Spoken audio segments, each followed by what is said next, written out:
ಆಟೋದಲ್ಲಿ ಅಷ್ಟೊಂದು ಹೈಟ್ ಕೊಡ್ತಾ ಇರಲಿಲ್ಲ. ಇದನ್ನ RTO ಅಧಿಕಾರಿಗಳು ಹಿಡಿದು ಮಟ್ಟ ಹಾಕೋ ಸರಿನಾ ತಪ್ಪ? ಯಾರು ಕೂಡ ಏನು ಕಾನೂನಿನ ಚೌಕಟ್ಟಲ್ಲಿ ಕೆಲಸ ಮಾಡಬೇಕು ಅವ್ರು ಯಾರು ಮಾಡ್ತಾ ಇಲ್ಲ. ಯಾರು ಡಿಫೆಂಡ್ ಮಾಡ್ಕೊಳ್ಳೋದು ಬೇಡ, ಯಾರು ವಿರೋಧನ ಮಾಡೋದು ಬೇಡ, ಪರನೂ ಮಾಡೋದು ಬೇಡ. ಇದೇ ತಪ್ಪ. ಜಾಸ್ತಿ ಯಾಕೆ ಮಾಡಬೇಕು? ಮೀಟರ್ ಹಾಕೊಂಡು ಸರ್ವಿಸ್ ಕೊಡೋಣ. ನಾವೇ ಬುದ್ಧಿ ಕಳಿಸ್ಬೋದು. ಇಲ್ಲಿ ಸಾರಿಗೆ ಅಧಿಕಾರಿಗಳು ರೋಡ್ ಬರೋದು ಬೇಡ, ಪೊಲೀಸರು ರೋಡ್ ಮರಿ ಬರೋ. ಇವ್ನು ಯಾವನ ತಿರ್ಬೋಗಿ ನನ್ನ ಮಗ ಮಾತಾಡ್ತಾನಲ್ಲ, ಇಂಥ ನನ್ನ ಮಕ್ಕಳ ಕೈಲಿ ಮಾತು ಕೇಳಂಗಿರಲ್ಲ. ಅರ್ಥ ಆಯ್ತಾ? ಗಾಡಿ ಈ ನನ್ನ ಮಗ ಎಲ್ಲಿರ್ತಾವ ಏನೋ ಬಂದ್ಬಿಟ್ನಪ್ಪ ನಮ್ಮನ್ನ ಹಿಂಗೆ ಇನ್ಸೈಡ್ ಆಗಿ ಅಂತ ಏನು ಮಾಡೋಕ್ಕಲ್ಲ. ನಮ್ಮ ವೃತ್ತಿ ಉಳಿಸ್ಕೊಬೇಕು ಅಂದರೆ ಬಯಸ್ಕೊಂಡು ಬೇಕಾಗುತ್ತೆ, ವಿರೋಧ ಧಿಕ್ಕಾರಗಳನ್ನ ಕೂಗಿಸ್ಕೊಳ್ಬೇಕಾಗುತ್ತೆ. ನಾವು ರೆಡಿ ಇದ್ದೀರಿ. ಸ್ನೇಹಿತರೆ ನಮಸ್ಕಾರ, ಸಂತೋಷ್ ಮಾತಾಡೋದು. ಸ್ನೇಹಜೀವಿ ಚಾಲಕರ ಟ್ರೇಡ್ ಯೂನಿಯನ್ನ ರಾಜ್ಯಾಧ್ಯಕ್ಷರು. ಇವತ್ತು ಒಂದು ವಿಶೇಷತೆಯಿಂದ ಕೂಡಿದೆ. ಯಾಕೆಂತಂದರೆ ನಿನ್ನೆ ಮೊನ್ನೆ ಎಲ್ಲ ಒಂದು ಸಂಚಲನ ಮೂಡಿಸಿದೆ. ಯಾರೋ ತಲೆಕೆಟ್ಟವರೆಲ್ಲ ಆಟೋ ಡ್ರೈವರ್ಗಳ ಬಗ್ಗೆ, ಕ್ಯಾಬ್ ಡ್ರೈವರ್ಗಳ ಬಗ್ಗೆ ಅರೆಬೆಂದ ಮಡಕೆಯಲ್ಲಿ ಬೆಂದಿರ್ತಕ್ಕಂಥವ್ರು ಮಾತಾಡೋ ರೀತಿ ಇದೆ. ಬಟ್ ಆದರೆ ಒಂದನ್ನು ಅರ್ಥ ಮಾಡ್ಕೋಬೇಕು. ಎಲ್ಲೋ ಒಂದು ಕಡೆ ಮಾತಾಡೋ ಬರದಲ್ಲಿ ಡ್ರೈವರ್ಗಳು ಒಳ್ಳೆ ಕೆಲಸ ಮಾಡಿಕೊಟ್ಟಿದ್ದಾನೆ. ಯಾಕೆಂದರೆ ಸುಮಾರು ಬಾರಿ ನಾವು ಬೆಂಗಳೂರು ಟ್ರಾಫಿಕ್ ಕಮಿಷನರ್ಗೆ ಮತ್ತು ಜಾಯಿಂಟ್ ಕಮಿಷನರ್ಗೆ ಮನವಿಗಳನ್ನು ಕೊಟ್ಟಿದ್ವಿ. ಏನು ಕೆಲವೊಂದು ಭಾಗಗಳಲ್ಲಿ ಗಾಡಿಗಳನ್ನು ಮೀಟ್ರ್ ಹಾಕುವಂಥ ವಿಚಾರಕ್ಕೆ ಸಂಬಂಧಪಟ್ಟಿರುವ ಹಾಗೆ, ಜೊತೆಗೆ ಹೊರ ರಾಜ್ಯದಿಂದ ಅಥವಾ ಹೊರ ಜಿಲ್ಲೆಗಳಿಂದ ಬಂದಂಥ ಗಾಡಿಗಳನ್ನು ಪ್ಯಾಸೆಂಜರ್ಗಳನ್ನ ಪಿಕಪ್ ಮಾಡುವಂಥ ಸಂದರ್ಭದಲ್ಲಿ ಲೋಕಲ್ ಸ್ಟ್ಯಾಂಡ್ ಅಂತವರು ಮತ್ತು ಕೆಲವು ಡ್ರೈವರ್ ವೃತ್ತಿಗೆ ಕಳಂಕ ತರ್ತಕ್ಕಂಥವ್ರು ಪ್ರಾಮಾಣಿಕ ಚಾಲಕರುಗಳನ್ನು ಹೊಡೆಯುವಂಥದ್ದು, ಬೈಯುವಂಥದ್ದು, ದಬ್ಬಾಳಿಕೆ ಮಾಡುವಂಥ ಕೆಲಸಗಳನ್ನು ಸುಮಾರು ತಿಂಗಳುಗಳಿಂದ, ಸುಮಾರು ವರ್ಷಗಳಿಂದ ನಡ್ಕೊಂಡೇ ಬಂದಿತ್ತು. ಇದ್ರ ವಿಚಾರವಾಗಿ ಅಂಥವ್ರ ಮೇಲೆ ಕ್ರಮ ತಗೊಳ್ಳಿ ಅಂತೇಳಿ ಸುಮಾರು ಬಾರಿ ಮನವಿ ಕೊಟ್ವಿ. ಅವಾಗ ಈ ಎಮ್ಮೆ ಚರ್ಮದ ಅಧಿಕಾರಿಗಳಿಗೆ ಅಷ್ಟೊಂದು ತಲೆಗೆ ಹೋಗಿರಲಿಲ್ಲ. ಇತ್ತೀಚಿನ ದಿನಗಳಲ್ಲಿ ಸೋಷಿಯಲ್ ಮೀಡಿಯಾದಲ್ಲಿ ಒಂದು ದೊಡ್ಡ ಮಟ್ಟದ ಸಂಚಲನ ಮೂಡಿದೆ. ನಾವು ಹೇಳೋದಕ್ಕಿಂತ ಈಗ ಅವರೇ ಕಾರ್ಯಾಚರಣೆಗೆ ಪ್ರವೃತ್ತರಾಗಿದ್ದಾರೆ. ಎಲ್ಲೋ ಒಂದು ಕಡೆ ವರ್ಗನ ಒಂದು ಉಳಿಸೋವಂಥ ಕೆಲಸಕ್ಕೆ ನಾವೆಲ್ಲರೂ ಕೂಡ ಮುಂಚೆಯಿಂದನೂ ಕೂಡ ಹೋರಾಟ ಮಾಡ್ಕೊಂಡು ಬಂದಿದ್ದೀವಿ. ಇವಾಗಲೂ ಕೂಡ ಮಾಡ್ತಾಯಿದ್ದೀವಿ, ಮುಂದಕ್ಕೂ ಕೂಡ ಮಾಡಬೇಕಾಗ್ತದೆ. ಯಾರೋ ಒಬ್ಬ ಹೇಳೋದ ಅಂತಲ್ಲ, ಪ್ರತಿನಿತ್ಯ 400ರಿಂದ 500 ರೂಪಾಯಿ ಕೈ ಬಾಡಿಗೆ ಹೊಡಿತೀವಿ. ಯಾಕೆ ಅಂತಂದರೆ ನಾವು ನಮಗೆ ಆದಂಥ ಸರ್ಕಾರದಿಂದ ಮೀಟ್ರ್ಗಳನ್ನ ಕೊಟ್ಟಿದ್ದಾರೆ. ಆ ಮೀಟ್ರಿಗೆ ನಿಗದಿಯಾದಂಥ ಒಂದು ದರವನ್ನು ಕೊಟ್ಟಿದ್ದಾರೆ. ಆ ದರದ ಆಧಾರದ ಮೇಲೆ ನಾವು ದುಡಿಮೆಗಳನ್ನು ಮಾಡ್ತೀವಿ. ಮತ್ತು ಕೆಲವೊಂದು ಮಾಹಿತಿ ಏನಂತಂದರೆ, ಇವತ್ತು ಕೂಡ ಒಂದು 2-3 ನ್ಯೂಸ್ ಪತ್ರಿಕೆಯವರು, ಪ್ರತಿಷ್ಠಿತ ಪತ್ರಿಕೆಯವರು, ಪ್ರಜಾವಾಣಿ ಆಗಿರ್ಬೋದು, ವಿಜಯ ಕರ್ನಾಟಕ ಆಗಿರ್ಬೋದು, ಮತ್ತು ಟೈಮ್ಸ್ ಆಫ್ ಇಂಡಿಯಾದವರು ಕೂಡ ಕಾಲ್ ಮಾಡಿದರು. ಏನು ಸರ್, ಇತ್ತೀಚಿನ ದಿನಗಳಲ್ಲಿ ಆಟೋ ಚಾಲಕರು ದುಪ್ಪಟ್ಟು ಹಣಗಳನ್ನು ಪಡಿತಾ ಇದ್ದಾರೆ ಅಂತೇಳಿ ಒಂದು ಮಾಹಿತಿ, ಇದ್ರ ಬಗ್ಗೆ ತಮ್ಮ ಅನಿಸಿಕೆ ಏನು ಅಂತೇಳಿ ಕೇಳ್ತಾರೆ. ನಾನು ನೇರವಾಗಿ ಅವ್ರಿಗೆ ಹೇಳಿದ್ದು, ಸರ್ ನೋಡಿ, ಇವತ್ತು ಆ್ಯಪ್ ಆಧಾರಿತ ಸಂಸ್ಥೆಗಳಲ್ಲಿ ಡ್ಯೂಟಿ ಮಾಡ್ತಾ ಇರ್ತಕ್ಕಂಥವ್ರಿಗೆ ಚಾಲಕರಿಗೂ ಮತ್ತು ಕಸ್ಟಮರ್ಗೂ ಕಮ್ಯುನಿಕೇಷನ್ಸ್ ಇರೋದಿಲ್ಲ. ಕಮ್ಯುನಿಕೇಷನ್ ಯಾವ ರೀತಿ ಬರುತ್ತೆ ಅಂತಂದರೆ, ಗಾಡಿ ಒಳಗಡೆ ಬಂದು ಕುಂತ್ಕೊಂಡ ಮೇಲೆ ಪ್ಯಾಸೆಂಜರ್ OTPನ ಏನು ಕೊಡ್ತಾರೆ, ಅಲ್ಲಿಂದ ಶುರುವಾಗ್ತದೆ ಕಸ್ಟಮರ್ಗೂ ಮತ್ತು ಡ್ರೈವರ್ಗೂ ಕಮ್ಯುನಿಕೇಷನ್ನು. ಅದಕ್ಕಿಂತ ಮುಂಚೆ ಆ್ಯಪ್ನಲ್ಲಿ ಬುಕ್ಕಿಂಗ್ ಮಾಡಬೇಕಾದ್ರಾಗಿರಲಿ ಅಥವಾ ದರನ ತೋರಿಸಿದಾಗ ಆ ಎಂಡ್ ಆಫ್ ದ ಟ್ರಿಪ್ಪಲ್ಲಿ ಪೇ ಮಾಡಬೇಕಾಗಿರಲಿ, ಇದಕ್ಕೂ ಡ್ರೈವರ್ಗೂ ಯಾವುದೇ ರೀತಿ ಸಂಬಂಧ ಇರಲ್ಲ. ಯಾಕೆಂದರೆ ಅವರು ಕೂಡ, ಕಸ್ಟಮರು ಕೂಡ ಆ್ಯಪ್ನ ಡಿಪೆಂಡ್ ಆಗಿರ್ತಾರೆ. ಡ್ರೈವರು ಕೂಡ ಆ್ಯಪ್ನಲ್ಲಿ ಏನು ತೋರಿಸಿರ್ತಾನೆ ಅದ್ರ ಪ್ರಕಾರ ಡ್ಯೂಟಿ ಮಾಡ್ತಾ ಇರ್ತಾನೆ. ಇಲ್ಲಿ ತಪ್ಪು ಅಂತ ಬರೋದಾದರೆ ಒಂದು ಕಂಪನಿ ಮೇಲೆ ಬರಬೇಕು, ಇಲ್ಲ ಎರಡನೇದು ಕಸ್ಟಮರ್ಗೆ ಗೊತ್ತಿದ್ದು ಬುಕ್ ಮಾಡ್ತಕ್ಕಂಥದ್ದು ತಪ್ಪು ಅಂತ ಹೇಳಬೇಕೆ ಹೊರತು ಗಾಡಿ ದುಡಿಮೆ ಮಾಡ್ತಕ್ಕಂಥ ಚಾಲಕನ ಮೇಲೆ ಬ್ಲೇಮ್ ಮಾಡೋವಂಥದ್ದು ಅಕ್ಷಮ್ಯ ಅಪರಾಧ. ಇನ್ನೊಂದು ವಿಚಾರ ಏನಪ್ಪ ಅಂತಂದರೆ, ಇತ್ತೀಚಿನ ಬೆಳವಣಿಗೆ ನೋಡಿದಾಗ ಕೆಲವೊಂದು ವೈಯಕ್ತಿಕವಾಗಿ ನನಗನ್ಸಿತ್ತು, ಇಷ್ಟು ದಿನ ದರವನ್ನು ಕೊಡುವಂಥ ವಿಚಾರಕ್ಕೆ ಸಂಬಂಧಪಟ್ಟಂಗೆ ಏನು ಪರ್ಟಿಕ್ಯುಲರ್ ಆಗಿ ರೇಟ್ ಇತ್ತು, ಆ ರೇಟ್ನ ಮಾತ್ರ ಕೊಡ್ತಾಯಿದ್ರು. ಈ ಒಂದು ಕೋರ್ಟಿಂದ ತೀರ್ಪು ಬಂದ ಮೇಲೆ ಬೈಕ್ ಟ್ಯಾಕ್ಸಿನ ನಿಲ್ಲಿಸಬೇಕು ಅಂತೇಳಿ, ಅದಾದ ಮೇಲೆ ಎಲ್ಲೋ ಒಂದು ಕಡೆ ಚಾಲಕರ ವರ್ಗವನ್ನು ತುಳಿಯುವಂಥ ಕೆಲಸವನ್ನು ಈ ಕಂಪನಿಯವರೇ ಉದ್ದೇಶಪೂರ್ವಕವಾಗಿ ಮಾಡ್ತಾ ಇದ್ದಾರೆ ಅನ್ನೋದು ನನ್ನ ಅಭಿಪ್ರಾಯ. ಯಾಕೆ ಅಂತಂದರೆ, ಮುಂಚೆ ಎಲ್ಲ ಆ ರೇಟ್ ಆ ಥರ ದರಗಳನ್ನ ಕೊಡ್ತಾ ಇರಲಿಲ್ಲ. ಇವಾಗ ಕೊಡ್ತಾ ಇದ್ದಾನೆ ಅಂತಂದರೆ ಎಲ್ಲೋ ಒಂದು ಕಡೆ ಡ್ರೈವರ್ ಮೇಲೆ ಬ್ಲೇಮ್ ಮಾಡುವಂಥ ಉದ್ದೇಶನೇ ಇರ್ಬೋದು. ಮತ್ತು ಕೆಲವೊಂದು ಮಾಧ್ಯಮಗಳಲ್ಲಿ ತಾವೆಲ್ಲರೂ ನೋಡ್ತಾ ಇರ್ಬೋದು, ಅಲ್ಲಿ ಕಂಪ್ನಿಯನ್ನು ಬ್ಲೇಮ್ ಮಾಡ್ತಾ ಇಲ್ಲ, ಕಸ್ಟಮರ್ನು ಕೂಡ ಬ್ಲೇಮ್ ಮಾಡ್ತಾ ಇಲ್ಲ, ಬರೀ ಡ್ರೈವರ್ಗಳನ್ನ ಮಾತ್ರ ಬ್ಲೇಮ್ ಮಾಡ್ತಾ ಇದ್ದಾನೆ. ಸೊ ಅರ್ಥ ಮಾಡ್ಕೊಬೇಕಾಗಿರೋದು ಒಂದೇ, ಯಾರು ಯಾರಿಗೆ ಬುಕ್ ಮಾಡಿದ್ದಾರೆ, ಯಾರು ಬುಕ್ಕಿಂಗ್ನ ತೊಗೊಂಡಿದ್ದಾರೆ ಮತ್ತು ಯಾರು ರೈಡ್ ಮಾಡ್ತಾ ಇದ್ದಾರೆ ಅನ್ನೋದನ್ನು ತಿಳ್ಕೊಬೇಕಾಗ್ತದೆ. ತಪ್ಪು ಯಾರ್ದು ಅಂತ ಹೇಳಿ ತಾವೇ ತಿಳ್ಕೊಬೇಕು. ಇಷ್ಟು ದಿನ ಆಟೋದಲ್ಲಿ ಅಷ್ಟೊಂದು ಹೈಟ್ ಕೊಡ್ತಾ ಇರಲಿಲ್ಲ. ಇದನ್ನ RTO ಅಧಿಕಾರಿಗಳು ಹಿಡಿದು ಮಟ್ಟ ಹಾಕೋ ಸರಿನಾ ತಪ್ಪ? ಅಲ್ಲ, RTO ಅಧಿಕಾರಿಗಳನ್ನ ಬೇರೆಯವರು ನಮಗೆ ಬೇರೆ ವಿಚಾರ ಬೇಡ. ನಾವು ಯಾರು ಡಿಫೆಂಡ್ ಮಾಡ್ಕೊಳ್ಳೋದು ಬೇಡ, ಯಾರು ಡಿಫೆಂಡ್ ಮಾಡ್ಕೊಳ್ಳೋದು ಬೇಡ, ಯಾರು ವಿರೋಧನ ಮಾಡೋದು ಬೇಡ, ಪರನೂ ಮಾಡೋದು ಬೇಡ. ಇದೇ ತಪ್ಪ. ಯಾರು RTO ಅಧಿಕಾರಿಗಳು ಹಿಡಿಯೋ ತಪ್ಪು, ಗಾಡಿಗಳನ್ನ ಹಿಡಿಯೋ ತಪ್ಪು ಅಲ್ಲ. ಒಂದು ವಿಚಾರ ಯಾಕೆ ತಪ್ಪು ಅಂತಂದ್ರೆ, ಈಗ ಮುಂಚೆ ಎಲ್ಲ ಕಣ್ಣು ಕಾಣಿಸ್ತಾ ಇರಲಿಲ್ಲ ನೋಡಿ ಸರ್. ಇದಕ್ಕೆ ಮುಂಚೆ ಒಂದ್ಸಾರಿ ಜೈನವರು ಗಾಡಿಗಳು ಹಿಡಿದ್ರು, ಆಯ್ತಾ? ಹಿಡಿದಾಗ ನಾವೇ ಸಂಘಟನೆಯವರೆಲ್ಲ ಹೋಗಿ ಏನು ಮಾಡಿ ಗಾಡಿಗಳು ಹಿಡಿಬೇಡಿ, ಡ್ರೈವರ್ಗಳ ಮೇಲೆ ಹೊರೆ ಆಗುತ್ತೆ ಅಂತ ಹೇಳಿದ್ರು. ಆವಾಗ ಏನೋ ಒಂದು ಆಯಿತು ಬಿಟ್ಟರು.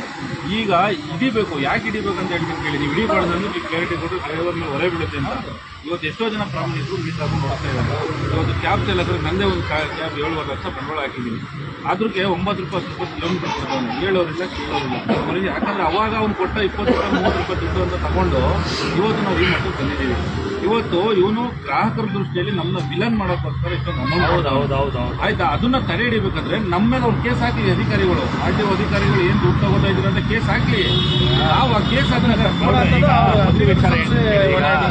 ಒಂದು ವಿಚಾರ ಮುರುಗೇಗೌಡರ ಮೇಲೆ ಕೇಸ್ ಹಾಕಿದ್ರೆ ಫೇಸ್ ಮಾಡ್ತೀರಾ, ಸ್ಟೇಷನ್ ಮೇಲೆ ಕೇಸ್ ಮಾಡಿದ್ರೆ ಫೇಸ್ ಮಾಡ್ತಾರೆ, ಇಲ್ಲ ನನ್ನ ಮೇಲೆ ಕೇಸ್ ಮಾಡಿದ್ರೆ ಫೇಸ್ ಮಾಡ್ತೀವಿ.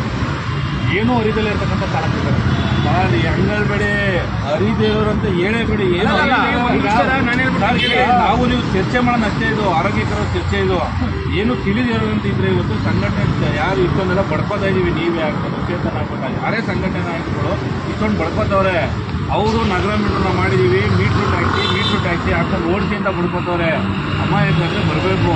ಇವತ್ತು ನಮಗೆ ಆದಂಥ ಅನುಭವ ತುಂಬ ಇದೆ. ಅದು ನಾವು ಹೇಳ್ಕೊಳ್ಳೋದು ಬೇಡ. ನಾವು ಹೇಳೋದೇನು ಗೊತ್ತಾ, ಇವತ್ತು ನಮ್ಮನ್ನ ವಿಲನ್ ಮಾಡೋಕ್ಕೆ ಹೋಗಿದ್ದಾರೆ. ಇವತ್ತು ಅದು ಚಾಲಕರು ಹೊರೆ ಆಗ್ಬೋದು, ನಾಳೆ ಒಂದು ದಿವಸ ಇವತ್ತು ನಮ್ಮ ಆಟೋ ಅಗ್ರಿಗೇಟರ್ ಅಂತ ಬರೋದೇ ಇಲ್ಲ. ಸರಿ ಸರ್, ಈಗ ನಾನು ಹೇಳೋದು, ಈಗ ಅಗ್ರಿಗೇಟರ್ ಓಡಿಸ್ತಾರೆ ಸುಮಾರು, ಬೆಂಗಳೂರಲ್ಲಿ 80% ಓಡಿಸ್ತಾರೆ. ಇನ್ನು 10% ಜನ ಅವಾಗ್ಲಿಂದನು ಆಟೋ ಯಾವಾಗಿಂದ ಓಡಿಸ್ತಾರೆ, ಆಗಿಂದ ಅಗ್ರಿಗೇಟರ್ ಗೊತ್ತೇ ಇಲ್ಲ ಅವ್ರಿಗೆ.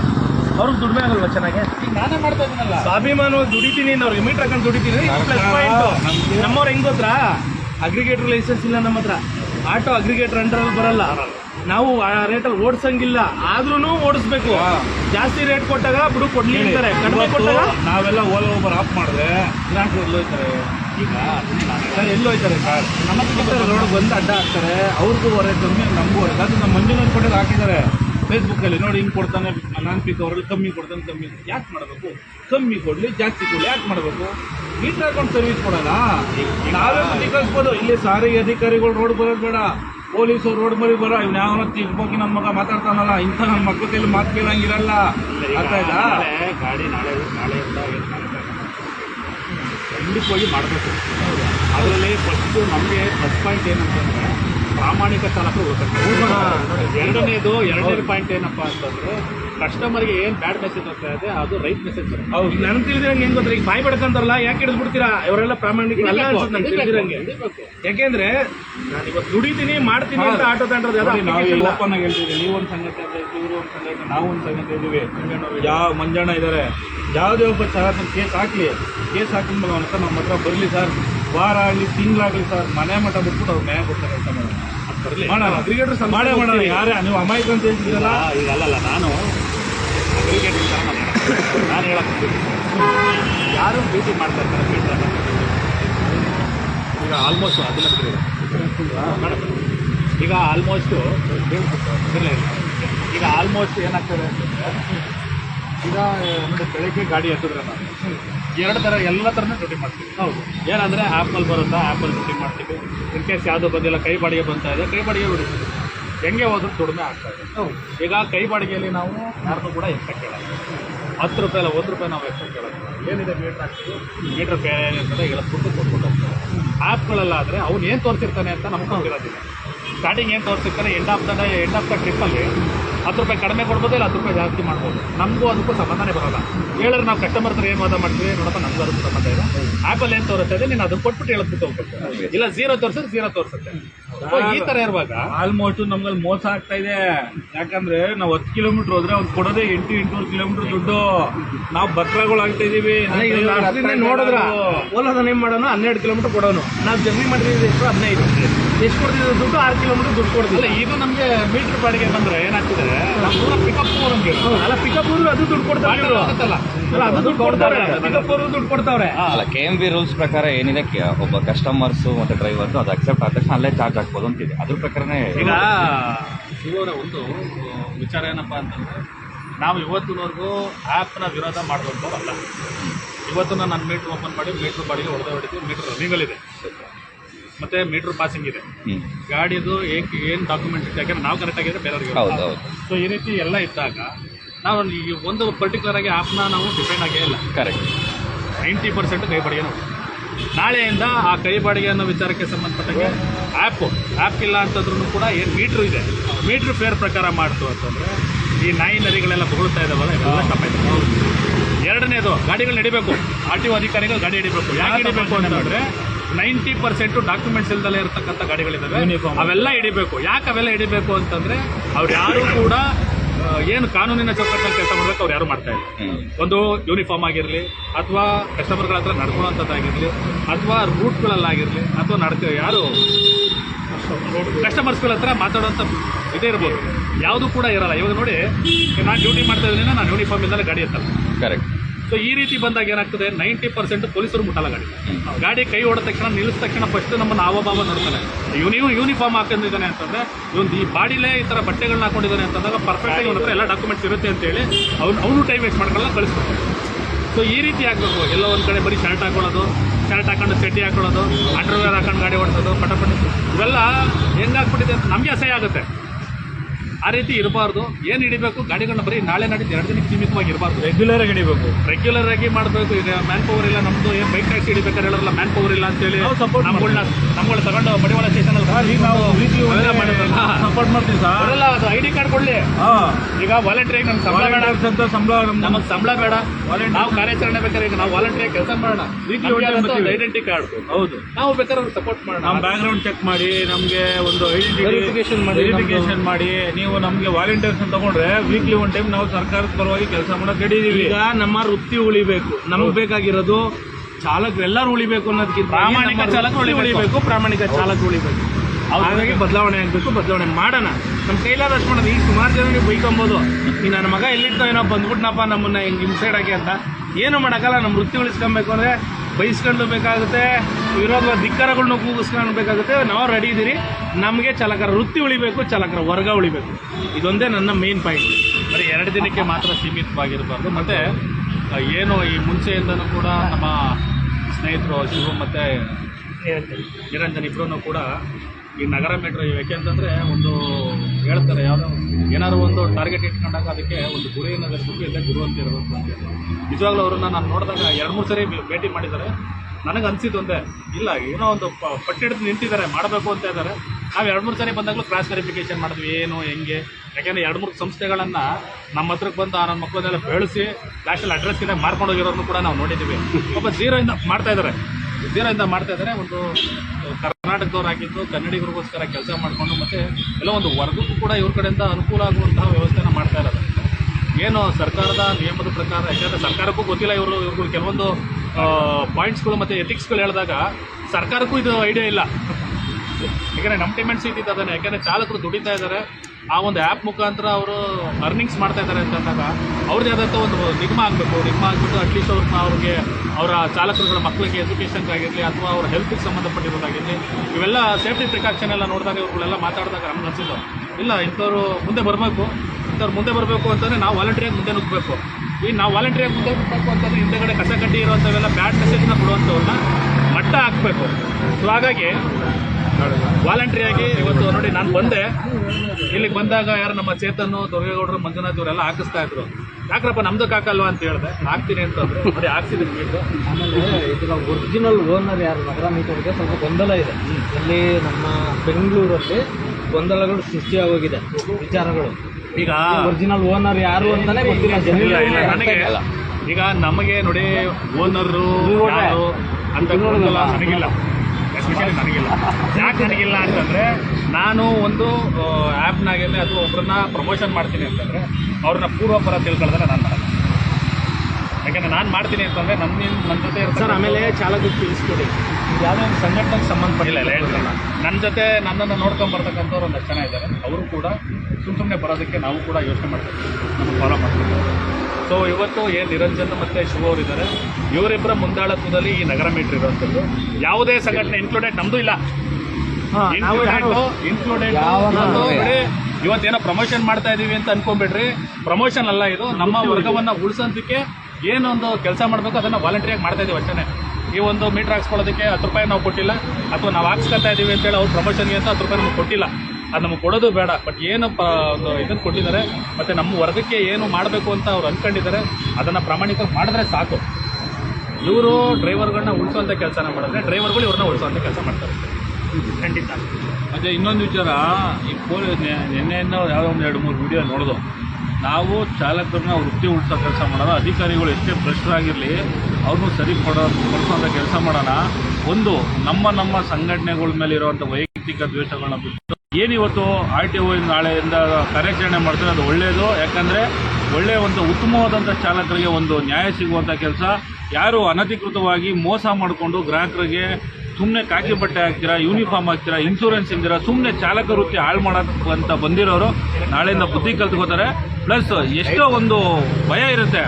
ಯಾರೋ ಒಂದು RTO ಅಧಿಕಾರಿನೋ ಪೊಲೀಸೋ ಗಾಡಿ ರೋಡಲ್ಲಿ ಹಿಡಿತಾರೆ ಅಂದರೆ ಅವ್ರಿಗೆ ಭಯ ಇರುತ್ತೆ, ನನ್ನ ಲೈಸೆನ್ಸ್ ಇಲ್ಲಪ್ಪ ನಾನು ಹೋಗ್ಬಾರ್ದು, ಇನ್ಶೂರೆನ್ಸ್ ಇಲ್ಲ ಹೋಗ್ಬಾರ್ದು ಅನ್ನೋ ಭಯ ಇರುತ್ತೆ. ದಯವಿಟ್ಟು ಯಾರನ್ನೋ ಒಬ್ಬರು ಸಂಘಟನೆಯಲ್ಲಿರೋರನ್ನ ನಮ್ಮ ಇನ್ನೊಂದು ಸಂಘಟನೆ ಯಾವುದೋ ವೈಯಕ್ತಿಕ ದ್ವೇಷಗಳನ್ನ ತಗೊಂಡು ದಯವಿಟ್ಟು ಈ ವಿಚಾರದಲ್ಲಂತೂ ನೀವು ತಗೋಬೇಡಿ. ಇದನ್ನು ದಯವಿಟ್ಟು ಬೇಜಾರು ಮಾಡ್ಕೋಬೇಡಿ.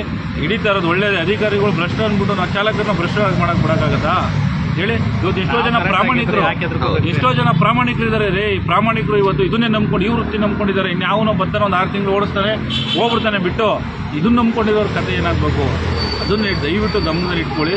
ಹಿಡಿತಾ ಇರೋದು ಒಳ್ಳೆ. ಹಂಗಾದ್ರೆ ಕಾರ್ಯಾಚರಣೆ ಮಾಡಬಾರ್ದಾ? ಇವತ್ತು ಆಪಲ್ಲಿ 600 ರೂಪಾಯಿ 500 ರೂಪಾಯಿ ಕೊಡ್ತಾನೆ ನಿಮ್ಗೆ 10 ಕಿಲೋಮೀಟ್ರಿಗೆ, ನಾಳೆ ದಿವಸ 100 ರೂಪಾಯಿ ಕೊಡ್ತಾನೆ. ಮಾಡ್ತೀರಾ? ಹಾಂ, ನಾವೇ ಮಾಡಲಿಲ್ಲ ಅಂದರೆ ಅವ್ನು ಎಲ್ಲಿದ್ರಿ ಹೋಗ್ತಾನೆ. ನಮ್ಮ ಹತ್ರ ಬರಲೇಬೇಕು. ನಾವು ಮಾಡ್ತಾ ಇರೋಂಥ ತಪ್ಪು ಅರ್ಥ ಆಯ್ತಾ? ದಯವಿಟ್ಟು ಇನ್ನೊಬ್ಬರನ್ನ ದ್ವೇಷ ಮಾಡೋ ಬರದಲ್ಲಿ ನಮ್ಮ ವರ್ಗನ ಹಾಳು ಮಾಡುವಂಥ ಕೆಲಸ ಮಾಡಬೇಡಿ ಅಂತ ತಮ್ಮಲ್ಲಿ ಮನವಿ ಮಾಡ್ಕೊತೀನಿ. ಸೊ ಹಾಗೆ ಬೆಂಗಳೂರಿನ ಆಟೋ ರಿಕ್ಷಾ ಚಾಲಕರಿಗೆ ನಮ್ದೊಂದು ಮನವಿ. ಈಗ ನಾವೇನು ವೃತ್ತಿಪರ ಚಾಲಕರಿಗೋಸ್ಕರ ಅಂತೇಳಿ ನಗರ ಮೀಟರ್ ಆ್ಯಪನ್ನ ಮಾಡಿರುವಂಥದ್ದು. ಇದು ಕಳೆದ 1 ವರ್ಷದಿಂದ ಸತತವಾಗಿ ನಮ್ಮ ಪ್ರಯತ್ನದಿಂದ ಮಾಡ್ತಾ ಬಂದಿರುವಂಥದ್ದು. ಇದು ಆ್ಯಪ್ ಸಿಂಪಲಾಗಿ ಇಷ್ಟೇ ವರ್ಕ್ ಆಗೋದು. ಯಾವ ಜನರಿಗೆ ಏನು ಮೀಟರ್ ಆಟೋ ಬೇಕೋ ಅವ್ರನ್ನ ಕನೆಕ್ಟ್ ಮಾಡಿಕೊಡೋಕ್ಕೆ.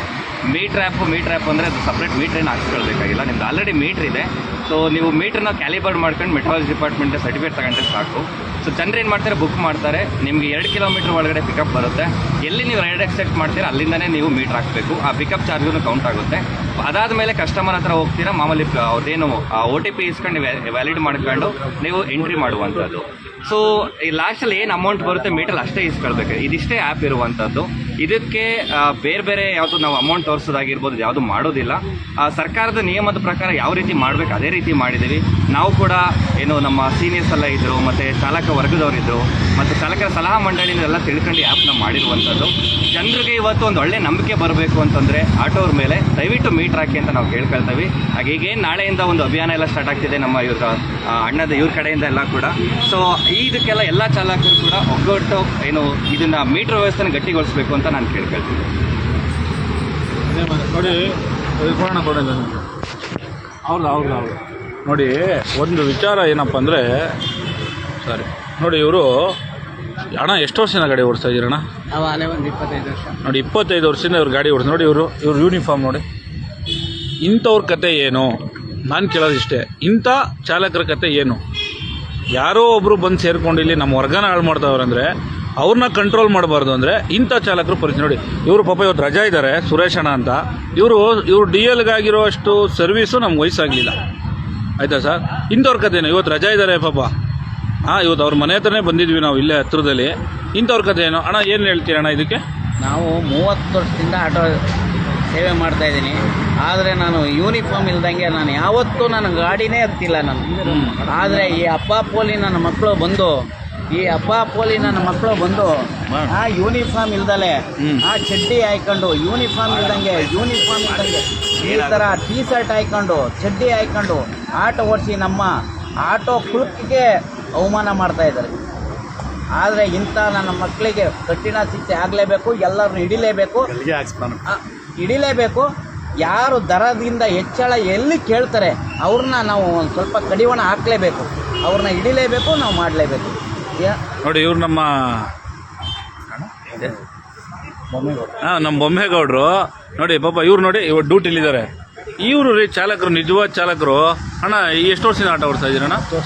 10 ವರ್ಷದಿಂದ ಓಡಿಸ್ತಾ ಇದ್ದೆ. ಹೆಂಗಿದೆ ಇವತ್ತು ಆಟೋ ಈ ಒಂದು ವೃತ್ತಿ, ಈ ಚಾಲಕ ವೃತ್ತಿ ಏನಾಗಿದೆ ಇವತ್ತು? ಮೆಜೆಸ್ಟಿಕ್ಕು, SMVT ರೈಲ್ವೆ ಸ್ಟೇಷನ್ನು, ಮತ್ತು ಮಾರ್ಕೆಟು, ಇಂಥ ಸ್ಥಳಗಳಲ್ಲಿ ಕೆಲವರು ಮಾಡುವಂಥ ಕೆಲಸಗಳಿಗೆ ನಮ್ಮ ವರ್ಗವನ್ನು ತೋರಿಸುವಂಥ ಕೆಲಸ ಆಗ್ತಾಯಿದೆ. ದಯವಿಟ್ಟು ಅಂಥ ಜಾಗಗಳಲ್ಲಿ ಮೇನು ಜನಸಂದಣಿ ಓಡಾಡುವಂಥ ಜಾಗಗಳಲ್ಲಿ ಆದಷ್ಟು ಕಾರ್ಯಾಚರಣೆ ಮಾಡಬೇಕು. ಕಾರ್ಯಾಚರಣೆ ಹಿಡಿಯುವಂಥ ಕೆಲಸಗಳನ್ನ ಮಾಡಬೇಕು ಅಂತ ಹೇಳ್ತೀನಿ.